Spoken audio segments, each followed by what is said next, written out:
Hello everyone, welcome. Today we have a very special video, our annual room tour. In this video, we'll give you a full list of every species we keep under our care as of 2025. This is part 1 of 2. In this video, we'll be diving into our diverse collection of bull ants. And in the second video, we'll be showing our sugar ants, spiny ants, pony ants and more. We apologise for this video coming out a bit later than we had hoped for, but without further ado, let's get into the video.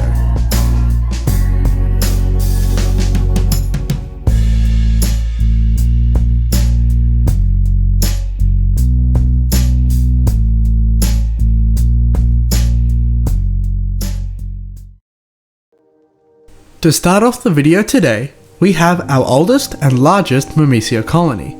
They are Myrmecia nigrocincta. This energetic colony is now around 2.5 years old. At their peak, this colony had roughly 200 workers. However, after a trip we went on, we came back to almost half the colony dead. Luckily, the queen survived and has started to lay eggs again. In the outworld, we can see the workers feeding on a freshly killed cricket. We normally could feed them live prey. However, with their numbers compromised, it was a wise idea to play it safe and not place any workers at risk. As a carb source, we feed this colony jelly cups, of which the workers enjoy.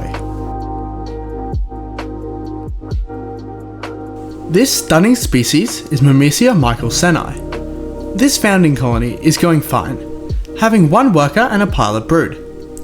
Interestingly, they have had larvae in the nest for a few months now that aren't showing any signs of spinning yet, and are continuing to get larger, which is strange as they are already larger than the worker.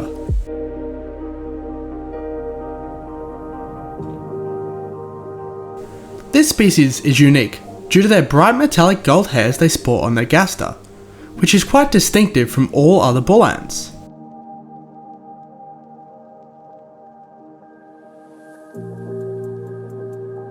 Here we have an impressive species, the Myrmecia nigriscapa. We found this queen on our trip to Kangaroo Island.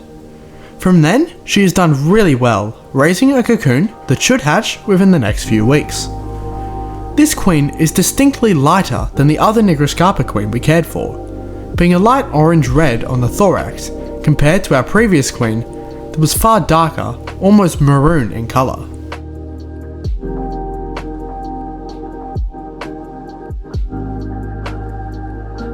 Next up, we have Myrmecia simillima. They are a surprisingly shy and timid colony, darting back into the tube at the slightest disturbance. Hence, they are all hiding away in the tube. We find this is the same in the wild. Unlike most giant bull ants, when a nest of simillima is disturbed, they don't rush out and attack. Instead, they remain in the nest.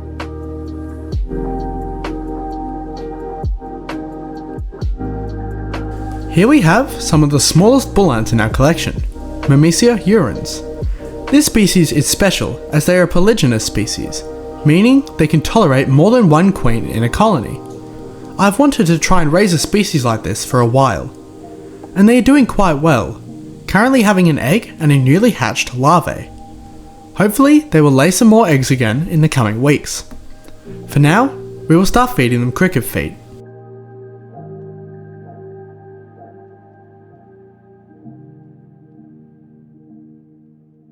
This next species came as a surprise to us, as when we got her, we were told that she was Myrmecia desertorum. However, upon closer inspection we noticed she had a dark red head, a trait desertorum does not have. This leads us to believe that she is either Myrmecia vindex or an undescribed species, depending on where she was found.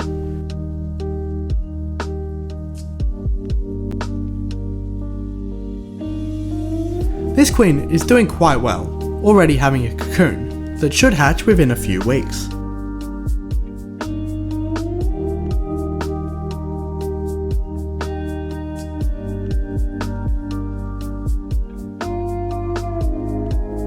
Here we have a species that hasn't had an appearance on the channel for a long time, the Myrmecia tepperi. This queen has been going great, recently welcoming her first worker, as well as having a sizable brood pile.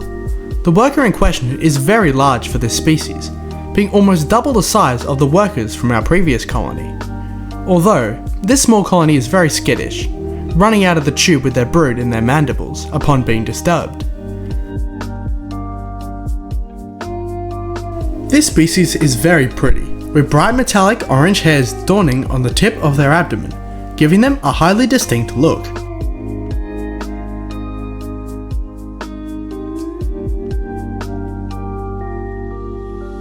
This strange species is Myrmecia picta, one that hasn't been shown on the channel before. She is one of my favourite queens, with her impressive orange and black, which is where the name picta derives from, meaning painted. For some reason, while we were filming her, she started flailing her legs around, which isn't a good sign, and normally means they are close to death.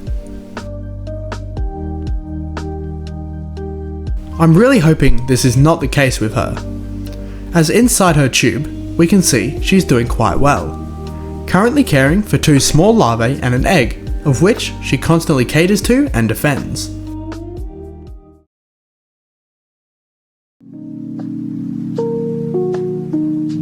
This tiny queen is an undescribed species we found on our trip to Kangaroo Island.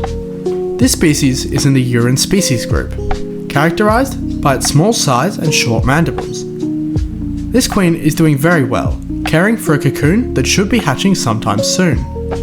It's rare to see her out of her tube because she's very shy and skittish, which is a trait shared by many others of her close relatives.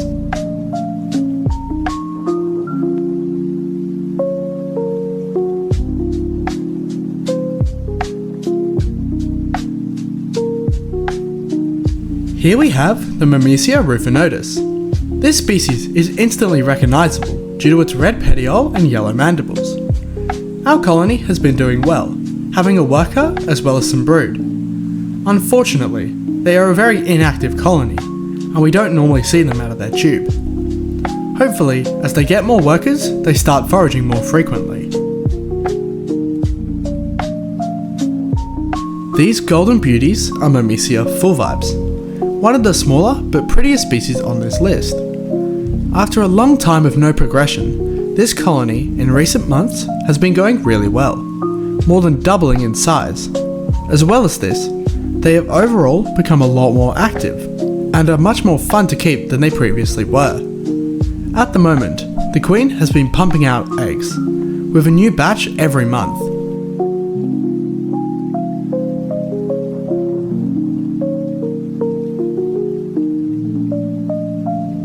Here we have an undescribed species found on Kangaroo Island and parts of South Australia. This species appears most closely related to Myrmecia fuscipes, sharing its black legs.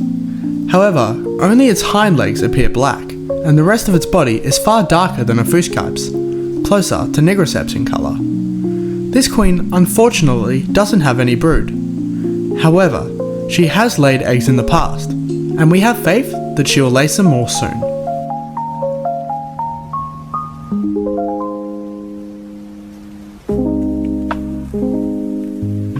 This strange species is one that we haven't shown on the channel before, Myrmecia froggati. These stubby bull ants appear quite strange in appearance, with short but wide mandibles, appearing very different compared to most other members of the genus.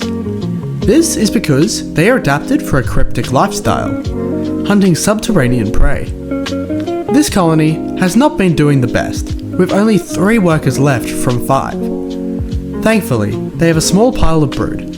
However, this colony is highly susceptible to stress, and normally consume their brood when we disturb them, so we will not show the inside of their nest in this video.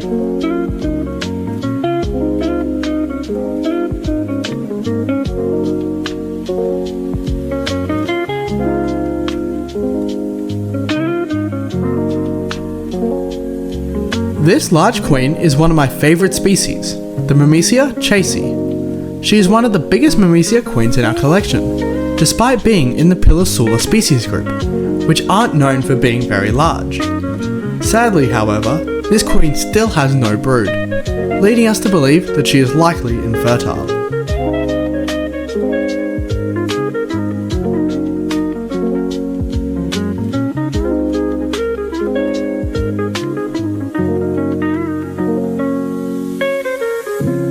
Next up, we have the Myrmecia forceps, one of the most sought after species. Instantly, you can tell why, as it sports large, wide mandibles, highly distinctive from all the other species in the genus. On top of this, they are also quite colourful, with this queen mimicking Myrmecia rufinodis. She's doing really well, having around 4 medium-sized larvae. To feed the larvae, she requires insects. Here we've supplied her with half a cricket, which she quickly grabs, dragging it into her tube.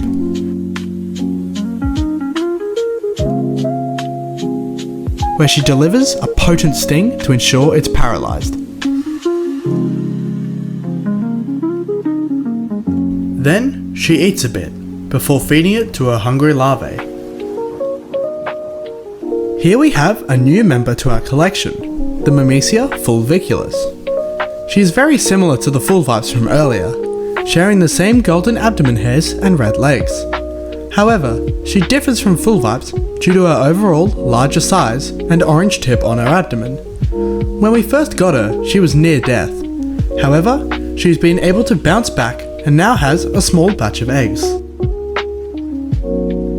This is Myrmecia tarsata. They are one of the largest bull ant colonies in our collection, having around 11 workers and a mountain of brood. They are also one of the more active colonies we care for, constantly foraging in the outworld in search of food. They are also proficient hunters, swiftly bringing down any prey we provide them, like this cricket. This species is one of my favourites, due to their cobalt blue iridescence and bright yellow mandibles. In the nest, this colony has a large pile of larvae, and a pile of cocoons, that are distinctly dark in colour compared to the cocoons of most other species. These pretty ants are Myrmecia piliventris. This small colony recently welcomed its third worker into the world only a few hours before this was filmed. And over the next few days, her sisters will hatch as well. The queen of this colony has been very proactive with egg laying, and has already laid a batch of roughly 15 eggs. These enormous ants are Myrmecia brevinoda. Each of these workers measures from 2.5 to 3 centimeters. This colony is very special, as they have a queen elate. This is our first Myrmecia colony to get a reproductive. It is especially odd, as they are one of our smaller Myrmecia colonies, with them only having about 9 workers, compared to our gulosa colony that is staking in at nearly 30 workers strong. Brevinoda is a nocturnal hunter, hence all the workers are in the nest. However, by nightfall they become quite an active colony, foraging for insects to feed their brood. The next species is the famous Myrmecia gulosa. Since you last saw this colony, they have grown from 7 to 27 workers. This massive increase in population has set off a chain reaction, with the colony now having over 20 more cocoons and larvae present in the nest, as well as around 30 new eggs. Many of the workers in this colony prefer to be in the outworld rather than the nest. This makes feeding them and filming them quite problematic, as many of the workers would rather explore the room than eat the food provided.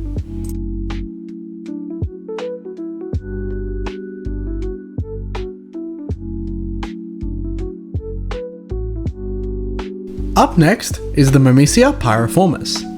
This colony has been progressing quite slowly, with its second generation of workers just hatching a week or 2 ago, taking them to a total of 7 workers. Sadly, the queen has not laid any new eggs. However, she is looking really large and healthy, so hopefully she'll lay some more eggs soon. Next up is the Myrmecia pilosula, the jackjumper. This colony has not been doing well since their last cameo, losing 3 of their 4 workers and having no brood. We are hoping that they bounce back, as pilosula are fast growers and are highly aggressive.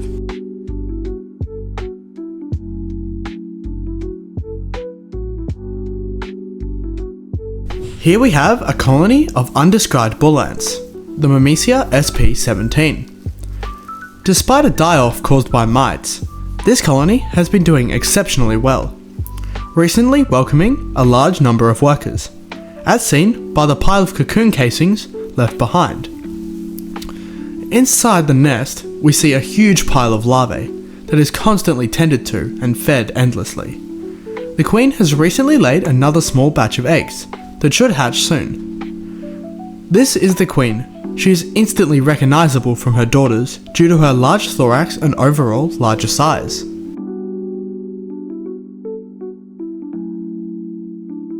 This next species is Myrmecia mandibularis. This species is well known for its stunning appearance, sporting an abdomen covered in a layer of fiery orange hairs. This little colony is surprisingly active for its size, having at least one worker out foraging at any given time. However, they will soon outgrow this setup they are currently residing in, and they will likely be moved into a suitable whitehorn nest. Finally, we have the Myrmecia gratiosa. This small colony has had its ups and downs. At their best, they were sitting at 5 workers and a dozen cocoons. However, unexpectedly all the cocoons randomly died, and the queen took a long time to lay again. However, now they are returning to their former size, with 3 workers and a decent pile of brood. And there you have it. That was all the species of bull ants in our collection. Stay hyped for part 2 that will consist of all the other species in our collection. These include sugar ants, spiny ants, pony ants and more. Thank you for watching this video. Happy New Year, and I hope you have a great 2026.